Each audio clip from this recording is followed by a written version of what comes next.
The cart stops. Chains rattle This against your feast is wrists as truly torchlight spills magnificent. over a wall taller quite than agree any with building you. you have ever stood Let beside. us drink to that. A gate groans open, and the smell hits you first.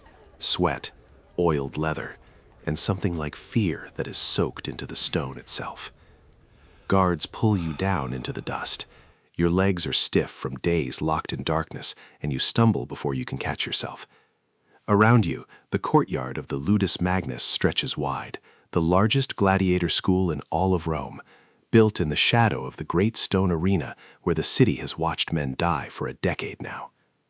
A man studies you the way a farmer studies livestock. He is the lanista, the owner of this school, and his eyes move slowly across your shoulders, your hands, the old scar on your forearm. Beside him, a scribe presses a stylus into a wax tablet, recording a number, a price, a fate reduced to ink before you have said a single word. The lanista does not speak to you directly. He simply nods, and a guard shoves you toward a low stone doorway. Inside, a single oil lamp gutters against the dark. A trainer missing 2 fingers on his left hand strips the rags from your back without a word and walks you past a locked room stacked with shields, helmets, and curved blades, weapons you are not yet trusted to touch. He tells you, flatly, what happens to men who run. A brand on the forehead, if you are caught alive. He says it the way a man recites something he has said 100 times before, because he has. A cold iron collar closes around your neck, heavier than you expected. You will wear it every night from now on, whether you live or die. Further down the corridor, you pass a small shrine, its altar stained dark with old wine and oil, a carved figure of Nemesis, goddess of the arena, watching from a niche in the wall. Small clay amulets are pressed into the cracks around her feet, left by men who prayed here before you and are not here to collect them. Your own cell is barely wide enough to lie down in. Stone walls, a thin mat of straw, and scratched into the wall beside your head, names, dozens of them, left by men who slept in this exact space before you. Some are simply names, others have a single line cut through them, and you understand what that line means without anyone explaining it to you. In the morning, you are marched into the yard with a dozen other new arrivals and made to stand in the line while the lanista addresses you. You do not belong to yourselves anymore, he tells you. You belong to this school, and through this school to Rome's spectacle. Whatever glory any of you earn in that arena belongs first to the man who trained you. Not everyone in that line arrived the way you did. One man, broad-shouldered and calm, steps forward on his own and kneels. He swears the gladiator's oath aloud, to be burned, bound, beaten, and killed by the sword, in exchange for pay and a chance at fame. He chose this life. You did not. By tomorrow, both of you will train exactly the same way. A trainer walks the line, sorting bodies into weapon classes the way a butcher sorts cuts of meat. This one for the heavy shield and short blade of a murmillo, that one for the net and trident of a retiarius, you for the curved blade and small round shield of a Thracian. Threx, the trainer says, marking it against your name as if it were already decided the moment you stepped off the cart. Wooden swords crack against wooden posts in rhythms that never stop.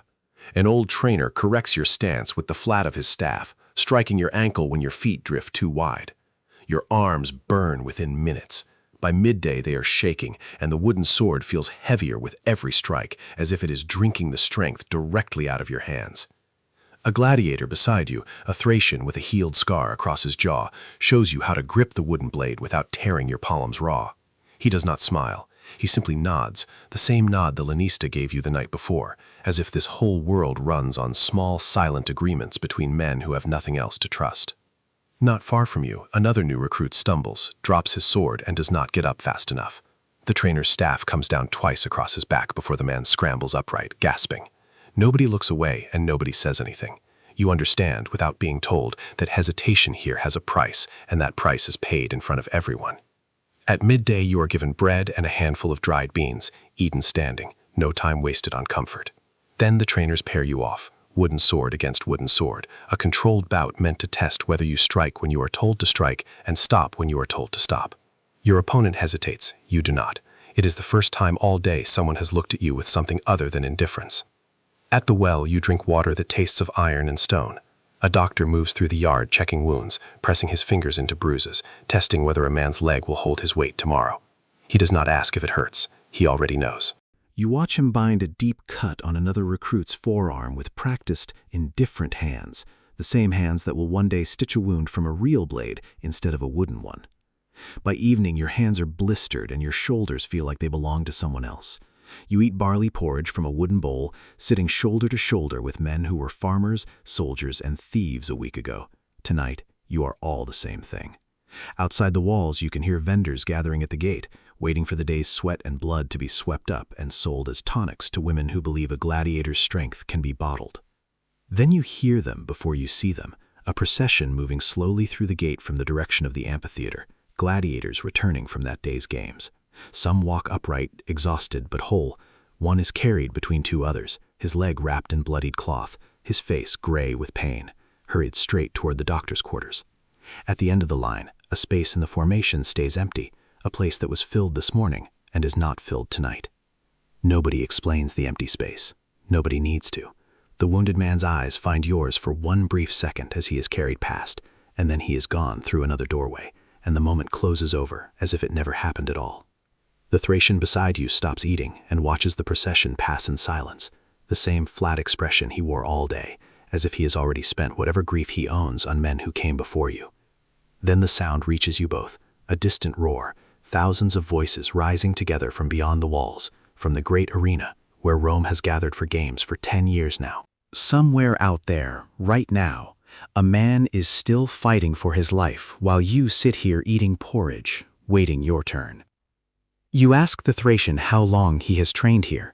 He tells you 3 years, and that 3 years is longer than most men last.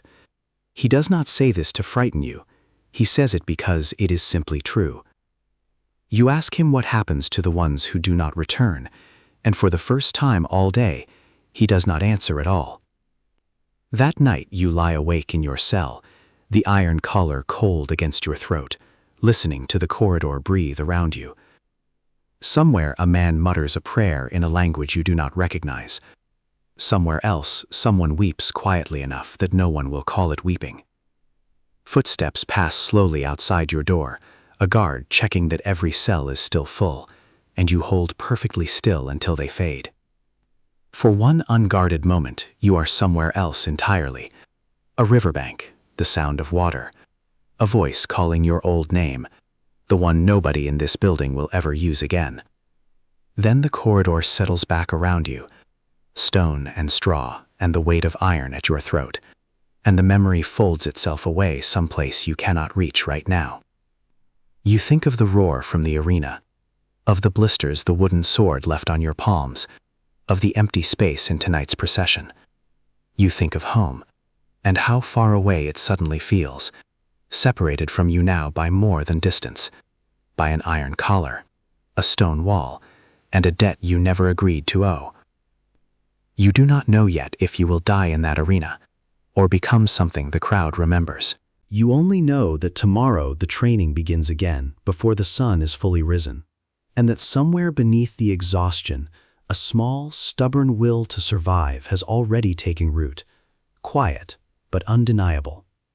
At dawn, the trainer calls you by a new name, a fighting name, chosen for you the way everything here is chosen for you.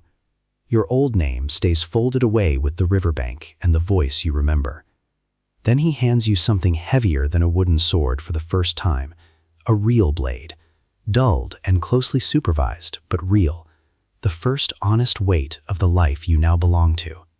Your hand closes around the grip, and for one instant, the fear and the resolve feel like exactly the same thing.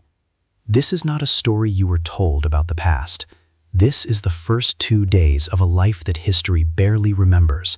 One collar, one wooden sword, one empty space in a procession, and one real blade, finally, placed into your hands.